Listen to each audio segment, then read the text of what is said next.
Hi everyone, it's Kathya. Welcome back to my channel. If you are new here, thank you for stopping by and taking a quick peek at my work. If you do like what you see, don't forget to hit that like and subscribe button. In any case, let's get to it. I have been missing in action for a little bit just because my husband and I have been doing a little bit of renovation at home. So I've been spending all of my away time and free time trying to get my kitchen cabinets painted, and that has been quite the chore. So now I am joining Sandra in a video blog hop called the Bling Blog Hop, and I'm so excited to be participating with her. So I decided to make a mandala using my simple circle creator, and that's what you see here in front of you.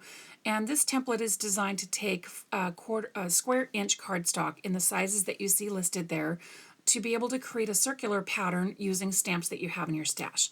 But what I did was I took it a step further and did a template so that I added the dotted lines that you see there, so you can actually put a piece of A2 size card in this template. And what I like about it is you can put green tape on the edges so that you secure it to the template and move the template around without risk getting ink on your card panel. So when you're using this, you want to put the paper on so that you put it in a T orientation. So basically that the point is facing you, and that way you can make sure that your card stock panel is put on there correctly.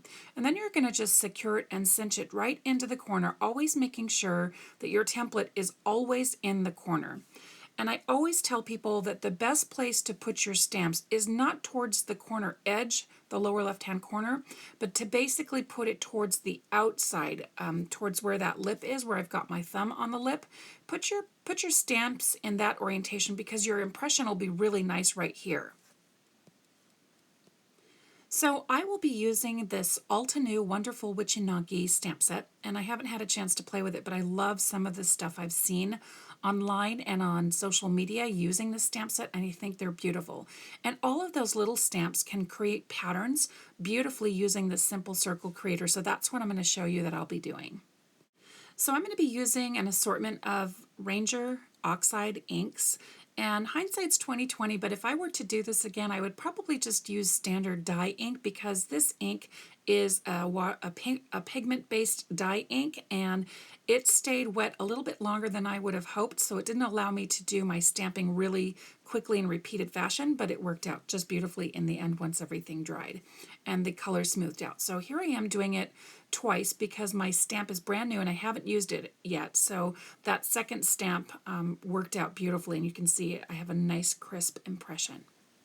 So I apologize about the camera jiggling, but all I'm doing basically is inking up my stamp that is on the door, which is out of the camera shot right now, but I'm just inking it up and then bringing the door down and making sure that I turn my template around in a circular fashion repeatedly. So you'll see me start to speed up this portion of the video because I'm just doing the same repeated fashion each and every single time. But what's nice is that I can keep my fingers on that laminated template instead of touching my cardstock, and I'm notorious for getting ink all over my projects, which is one of the reasons why I came up with this template, because you don't have to touch your cardstock panel and you don't have to risk getting it messy or ruined.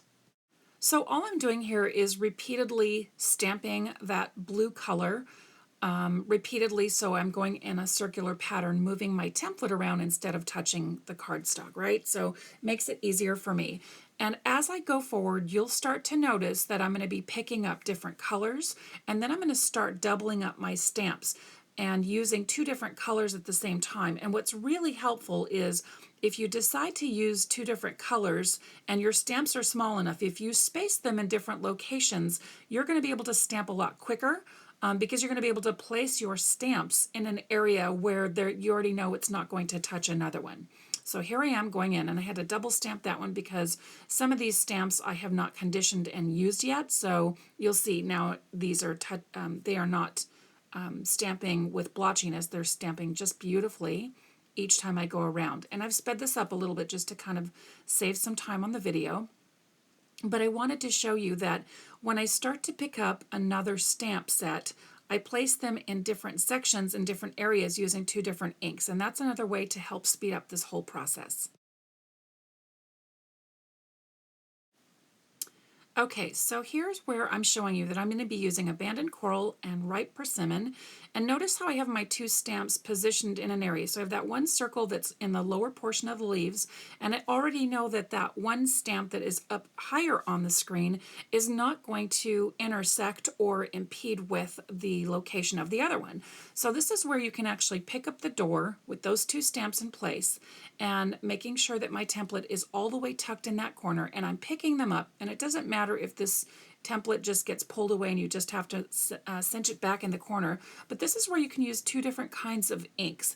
So on the top I'm going to be using that Abandoned Coral, and I'll be using Ripe Persimmon on the lower stamp. So I'm going to get two different colors, but once they overlap you'll have a full section of a wreath built. So I'm going to speed up the process, showing you how you can use two different stamps and two different inks and really make this process go a lot faster. Now, of course, I've sped this up twice, so I don't stamp this fast, right? But I'm showing you basically that you can take your stamp making using the Circle Template Creator, going a little bit faster by using two different colors and placing your stamps in areas where you know they're not going to overlap. And I kept this portion in here because I wanted to show you that as I'm going forward, you'll notice that I'm starting to put my inks in an area where I shouldn't put them. So I don't want to mix up those two colors because they're kind of similar in the ink pad.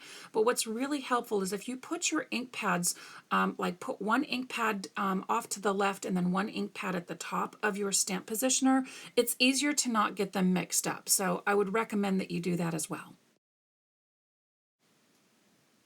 So as I was going forward, I decided to use different blues to kind of bring out the different hues and the colors of the blues and try to make everything stand out. So here I'm using a different shade of blue and one of the coral colors to kind of go around the stamp set and my design, my mandala design. And I wasn't really loving how this whole thing was turning out, but I decided to stick with it because I already knew I was going to embellish this with a bunch of sequins and flat stones. And in the end, this turns out to be like the blingiest card I've ever made. And it's appropriate, right? Because it's called the Bling Blog Hop, and I really love how it turned out. So obviously this would not be a standard card you would send in the mail unless you put put it in a bubble wrapped envelope to protect those stones. But I used a very, very good Aleene's it's a turbo tacky glue, and this glue is extremely strong, and what I like about it is it's not only tacky, so it's not super runny, and it doesn't squish out underneath the stones. So that's what I used here, and I really like how it came out. So here I am kind of going around in a circle, and I keep referring to these as stones, but they're actually jewels. They're flat back jewels. And you can't adhere them with hot fix stuff. You actually have to use a really good glue. So I used Aleene's Turbo Tacky Glue, and you can find that online or on Amazon. And rather than have you watch me put every single one of those stones on, because that did take me a little bit, I decided to do that off camera, and here's my final result. I wound up putting a stamp in the corner because it just kind of needed something else. I decided not to put a sentiment on the front to take away from that whole design. I think it turned out beautiful, and I wound up putting a stamp set in the middle as well and finishing it up with another gemstone in the middle, and then actually putting more around in that circular pattern as well. So this is my final card. I'd love to know what you think. Please don't forget to give me a thumbs up if you like what you see, and consider subscribing. I hope you guys have an awesome day, and I can't wait to see what everybody else does on this Bling Blog Hop. Have a wonderful day, and ciao for now. Bye.